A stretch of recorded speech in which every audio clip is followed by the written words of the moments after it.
내가 전하는 복음대로 다윗의 자손으로 나시고 죽은 사람 가운데서 살아나신 예수 그리스도를 기억하십시오.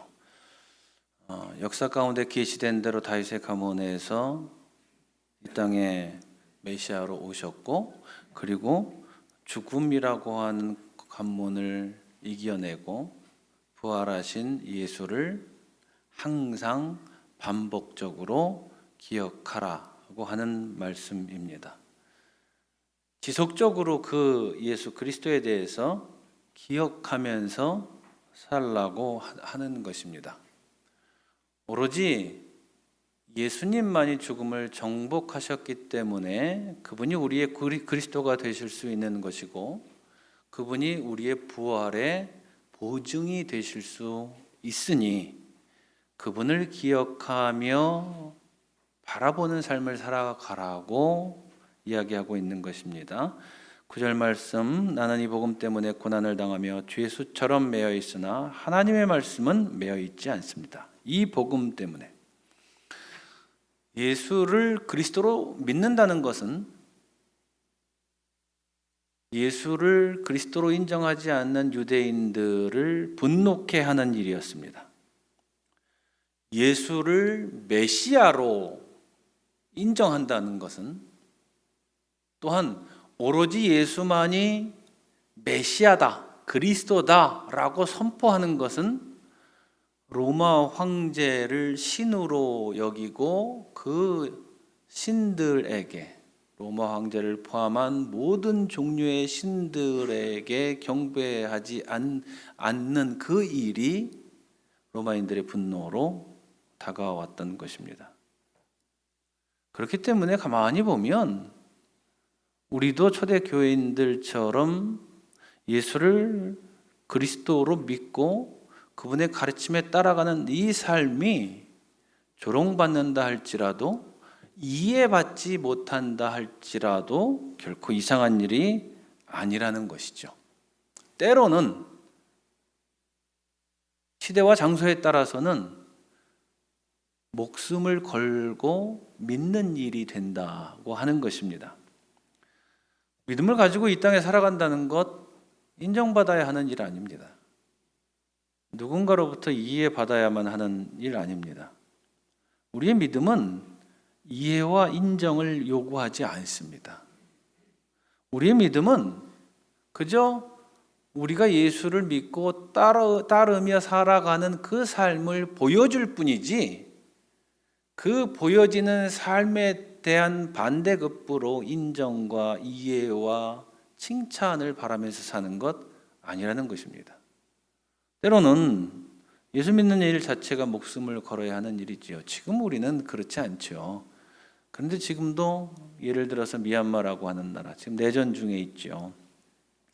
미얀마라고 하는 나라의 한 6에서 8% 정도가 그리스도인들입니다.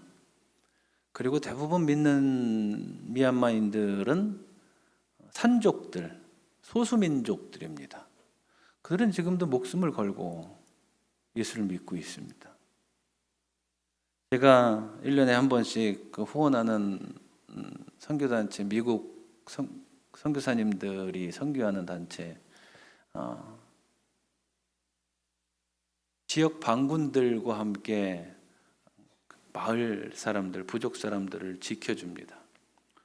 정부군이 포탄을 터뜨리고 폭격을 하면 그 포탄 구멍에 숨어서 아이들과 함께 그 선교사님들이 찬송을 부르면서 그들과 함께 그 공습의 시간을 보내고 있는 거죠. 예수 믿고 산다는 것, 그런 지역에서는 목숨을 걸어야 하는 일들이기도 합니다. 사도는 악한 자들, 사도가 말하는 악한 자들은 우리가 볼 때 나에게 피해를 주고 윤리적인 죄를 저지르고 도덕적인 문제가 있는 사람들을 악한 자라고 하지 않습니다. 사도가 말하는 악한 자들은 예수를 그리스도라고 인정하지 않는 자들, 또한 동시에 자기들의 삶의 방식을 그대로 요구해서 우리로 하여금 세속적인 삶의 방식대로 살아가라고 요구하는 사람들, 그 사람들이 악한 자들이고 그 악한 자들에게 지금 죄수와 같이 매임을 받고 있다라고 이야기하고 있습니다. 그럼에도 불구하고 사도는 이렇게 선포하죠. 하나님 나라의 복음은 매이지 않는다. 구체적으로 설명할 필요가 없죠. 인류 역사 가운데 믿는 자들이 늘어났던 시기, 폭발적으로 증가했던 시기는 박해와 고난이 있었던 시기이지 평온한 시기가 아니었습니다. 당장 우리나라 역사만 봐도 그렇죠. 박해와 고난 가운데서, 죽임 가운데서 복음이 퍼져나갔지 평온한 시대에 참된 그리스도인들이 믿음을 얻고 지키고 살아갔던 건 아닙니다. 그렇기에 복음은 매이지 않는다라고 사도는 지금 선언하고 있는 것입니다.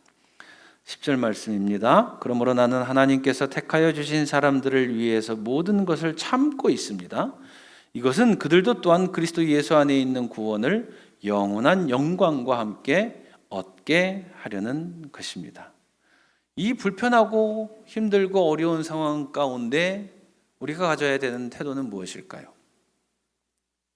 모든 것을 참고 있습니다. 자, 인내는 열매를 위한 필수 조건이죠. 참 인내하기 어렵죠. 우리의 삶에서 작은 소원이 이루어지기 위해서라도 인내는 항상 필요합니다. 이 인내가 없다면 무엇 하나 이루어지는 것 없습니다. 너무나도 우리가 잘 아는 내용이지요. 그런데 이 인내는 어떤 구성 요소를 가지고 있냐면 하나는 버림이라고 하는 요소와 또 다른 하나는 소망이라고 하는 요소를 가지고 있습니다. 인내라고 하는 것은 그저 몸이 아파 약안 먹고 그냥 막 참고 버티는 거, 이것은 인내가 아닙니다. 그냥 버팅기는 거, 그런 게 인내가 아닙니다. 하던 것을 지속적으로 하는 것, 그것도 인내가 아닙니다. 성경이 말하는 인내는 첫 번째로는 버림이고 두 번째로는 소망의 내용이 내포되어 있습니다. 버림은 무엇이냐? 내가 가지고 있는 것들을 하나님 앞에서 비워내는 일입니다. 내가 원하고자 하는 일들을 가려내서 하나님께서 원하시는 것과 비교하여 내 것들을 버리는 작업입니다.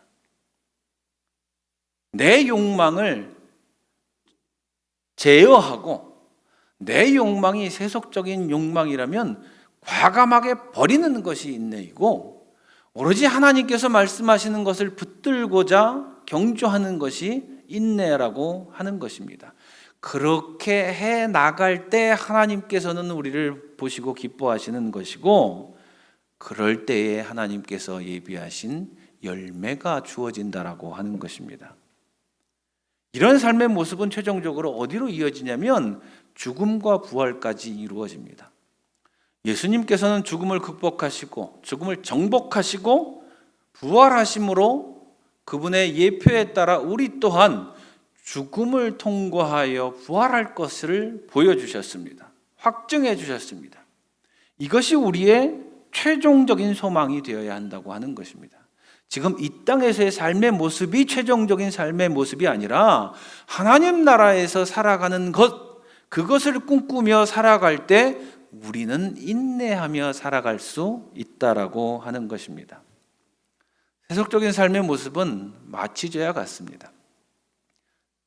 잠시 위로받고 잠시 평온하게 느껴질 수 있습니다. 잠시 잘 지내는 것 같습니다. 그러나 또 반복이 되죠. 순식간에 다른 모습으로 고난이 다가오고 순식간에 다른 모습으로 고통이 다가옵니다. 그렇게 고난과 고통이 다가오면 그것을 이겨낼 수 있는 체력이, 영적 체력이 없기 때문에 또 다른 수단과 방법, 세속적인 수단과 방법을 찾아서 이것을 덮어놓으려고 합니다. 어저께 이발을 하러 가는데 어저께도 또한 깜짝 놀랐습니다. 비는 주룩주룩 오는 날인데 시간은 8시가 되었는데 와, 장사 안 되는 거 맞아? 라는 생각이 들더군요. 목소리들이 얼마나 큰지 창문 너머 도로에서도 다 들립니다. 그래서 궁금해서 서서 이렇게 쳐다봤습니다. 술을 마시니 목소리가 커지죠. 서로 시끄러우니 더 커지죠. 밖에 다 들리더군요. 몇 분을 쳐다봤는지 모릅니다. 가만히 쳐다보고 있으니까 사장님인지 누가 나오시더니 좌석이 있는데요 그러시더라고요. 그래서 아닙니다. 재밌어서 왔습니다. 그러고는 돌아왔습니다. 네, 그렇게 있고 싶지요. 그러나 그 고통이, 아픔이 그런다고 사라지나요? 해결되나요? 그것을 정지하고 싶은 마음은 없습니다. 그런데 불쌍한 마음은 듭니다. 안타까운 마음은 듭니다. 그래 봐야 잠깐 지나는 건데. 그래, 그럴 수 있다고 치자. 그런데 왜 하나님 앞에서 악을 쓰고 해결해 달라고 울부짖지 않을까? 참 안타깝다. 인내의 모습도 또 다른 한 가지가 있습니다. 우리가 보여주는, 그리스도인 된 우리가 보여주는 인내는 믿음의 사람을 세워냅니다. 살면서 가장 힘든 일이 뭡니까? 참는 일이죠. 마음에 안 드는데, 화나는데, 저거 진짜 가짜는데, 또 때로는 억울한데, 이거 참는 일? 참 쉽지 않습니다.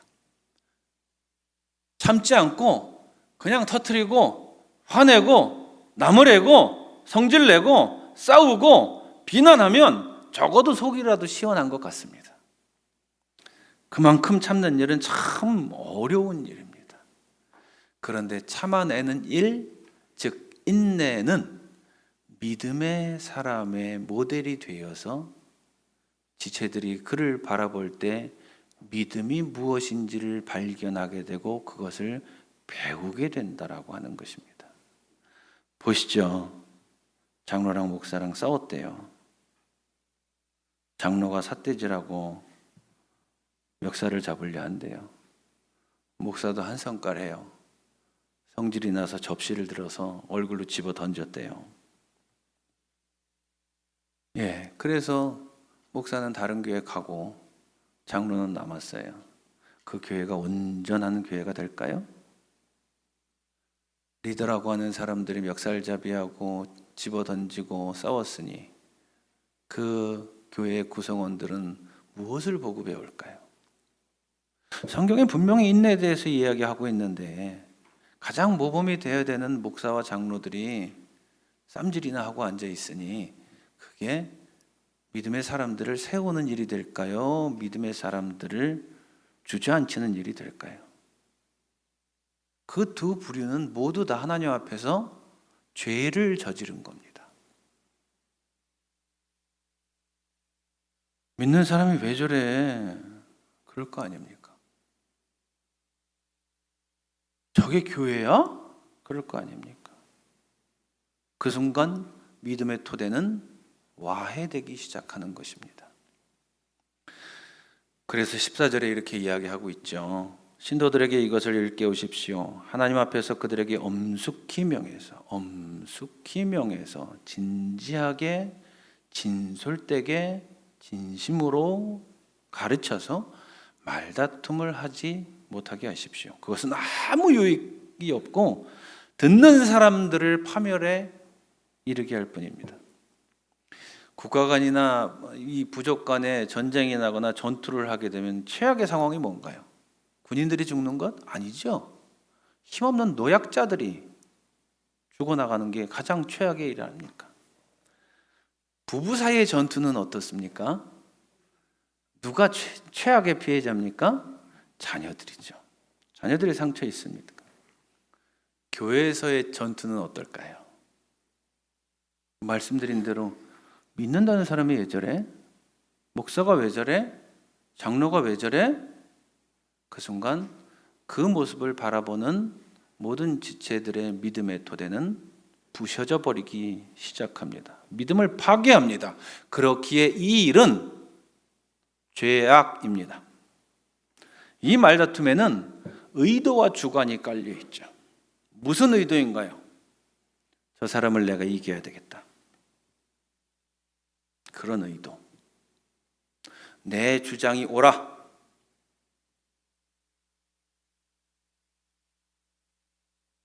그 주관적인 의로움. 그렇게 주관적인 의로움에서 발동되어 저 사람을 이겨내서 느끼게 되는 승리감과 희열감. 그런데 그런 사람의 내면에는 무엇이 있는 줄 아십니까?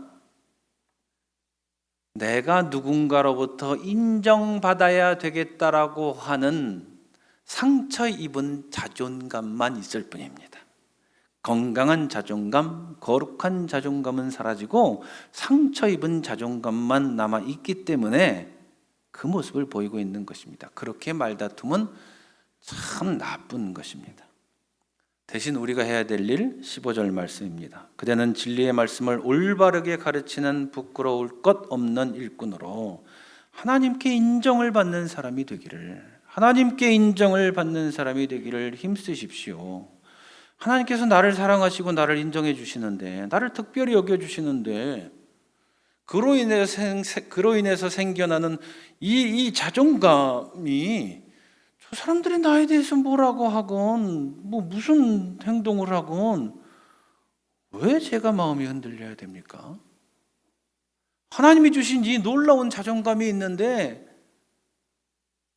하나님에게 비할 바 없는 겨우 한 인간의 말과 행동으로 인해서 왜 내 마음이 흔들려야 되고 왜 내가 상처를 받아야 합니까? 신경 쓰이지 않고 상처받을 필요 없습니다. 나이를 먹어가면서 유독 갈급해하는 사람들이 있습니다. 나 원하는 대로 해줘. 내가 하자는 대로 하는 게 좋은 거 아니야. 내가 이렇게 너를 위해서 해주는데 너는 왜 나한테 이렇게 안 해줘? 내가 인정받고 싶어서 그런 건데 왜 안 해주니? 너는 해달라고. 아이고,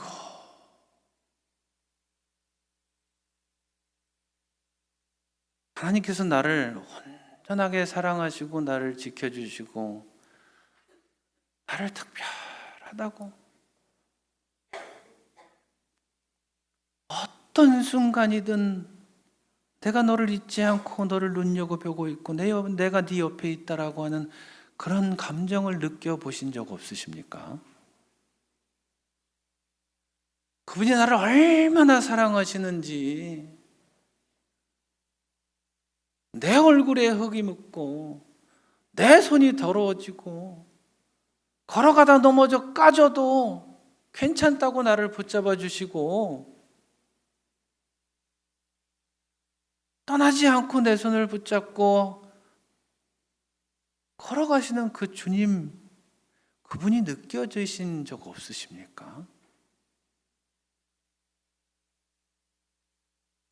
그분이 느껴지면 우리의 자존감은 놀라운 모습으로 견고해집니다.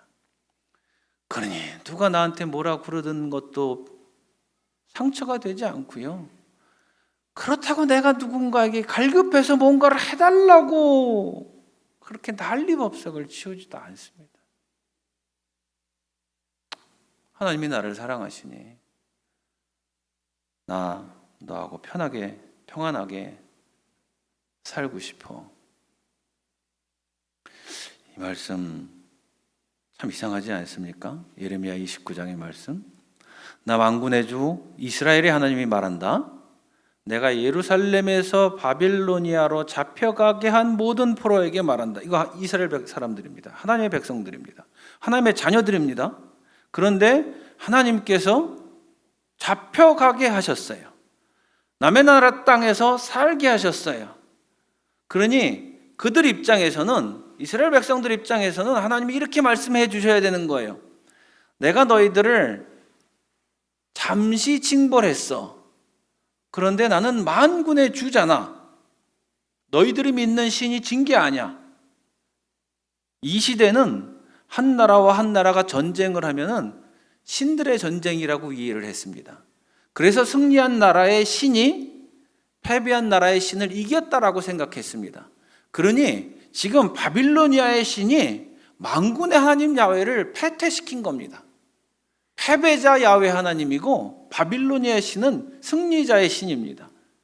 그래서 지금 이스라엘 사람들은 우리 하나님이 졌나? 이런 생각까지, 이런 의문까지 품고 있는 겁니다. 그러니 그들의 가장 간절한 소망은 하나님 진 거 아니죠? 그러니까 우리를 빨리 구출해 주셔서, 구원해 주셔서 이스라엘로 가게 해 주세요. 이게 당연한 소망입니다. 그런데 하나님 지금 이상한 말씀하십니다. 너희는 그곳에 집을 짓고 정착하여라. 아니, 집에 돌아가지 마. 거기다 집 짓고 정착해. 아무것도 없는데 진짜 맨손으로.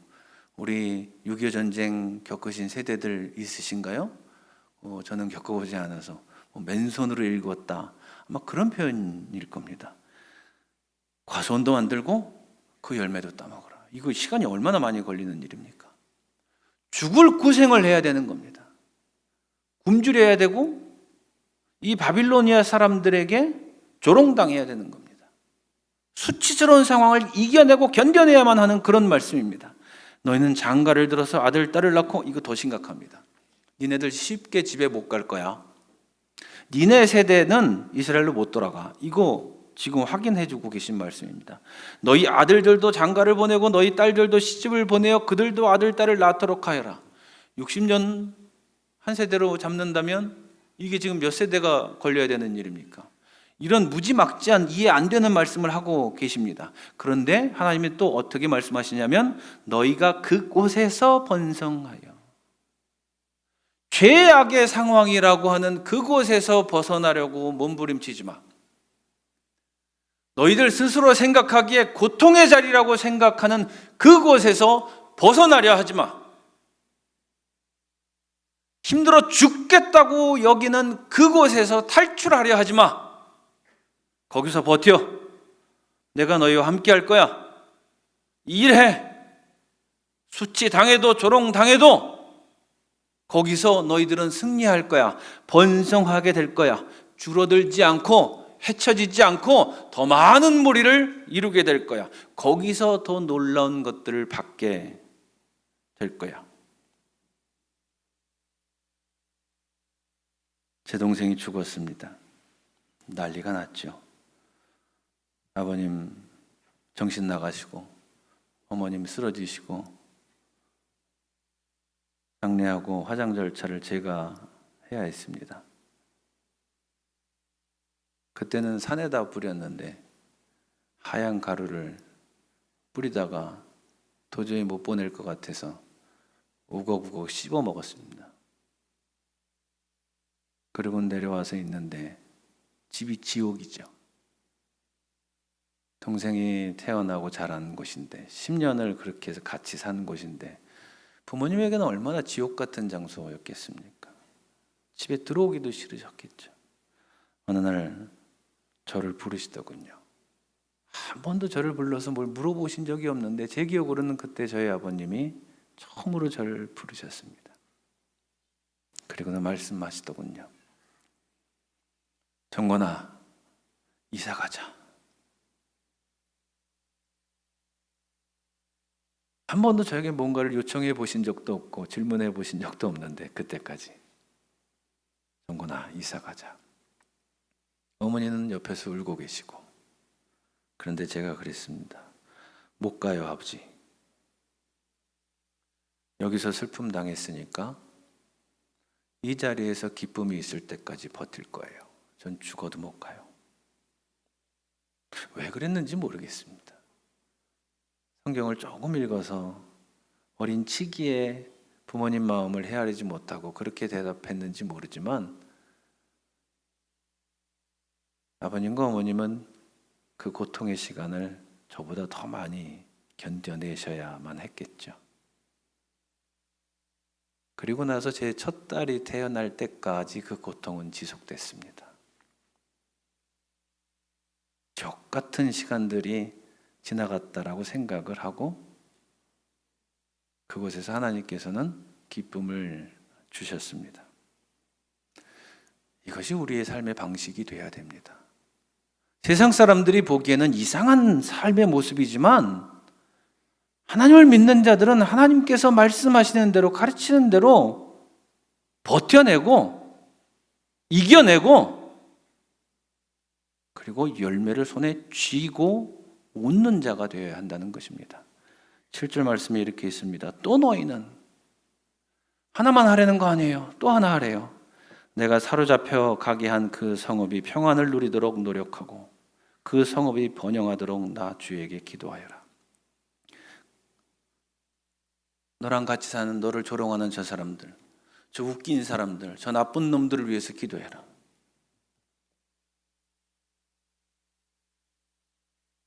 내가 나를 저렇게 우습게 여기고 모질게 대하고 있는데 저 사람들 잘 살게 해달라고 기도하라고요?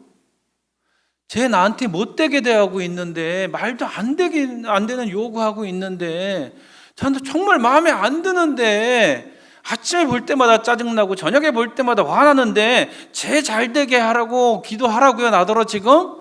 네, 하랍니다. 그 이유가 뭔지 아십니까? 그 성읍이 평안해야 너희도 평안할 것이기 때문이다. 그저 하나님, 나 사랑하시는 거 맞죠? 쟤보다 나를 사랑하시는 거 맞네요. 하나님은 내가 평안하게 살게끔 하시기 위해서 하나님이 나를 너무 아끼시니까 내가 쟤를 위해서 기도해야, 그리고 제가 잘 돼야 제가 나 더 이상 안 괴롭히니까 그래서 기도하라고 하시는 거네요. 어린아이 같은 순수한 마음이고 어찌 보면 단순한 마음일 수 있으나 오히려 하나님 앞에서는 이 마음이 더 깨끗한 마음이라고 하는 것입니다.